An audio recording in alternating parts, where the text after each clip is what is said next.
Hello అండి, welcome back to విహీస్ vlogs. అందరూ ఎలా ఉన్నారు? నేరేడు పళ్ళ సీజన్ వచ్చేసింది కదండి. ఈరోజు రెసిపీ వచ్చేసి నేరేడు పళ్ళతో జ్యూస్ చేద్దామండి. ముందుగా 200 గ్రాముల నేరేడు పళ్ళని ఉప్పు నీటిలో వేసుకుని 2 సార్లు శుభ్రంగా కడుక్కోవాలండి. అలా కడుక్కున్న వాటిని ఈ వీడియోలో చూపిస్తున్న విధంగా పల్ప్ అంతా కట్ చేసుకుని గింజల్ని సపరేట్ చేసి పెట్టుకోండి.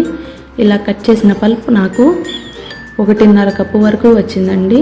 ఆ పల్ప్ని ఒక మిక్సీ జార్లో యాడ్ చేసుకోవాలండి. ఇలా యాడ్ చేసుకున్న తర్వాత 3 స్పూన్ల వరకు పంచదార వేసుకోండి.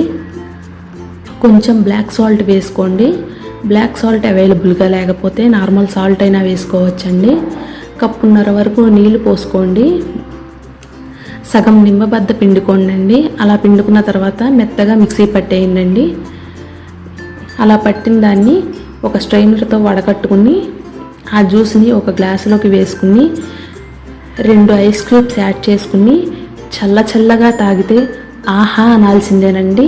నా రెసిపీ నచ్చింది కదా, నచ్చితే లైక్ చేయండి, షేర్ చేయండి, నా ఛానల్ని సబ్స్క్రైబ్ చేసి నన్ను సపోర్ట్ చేయండి. ఈసారి ఇంకో కొత్త రెసిపీతో మీ ముందుకు వస్తాను. Thank you.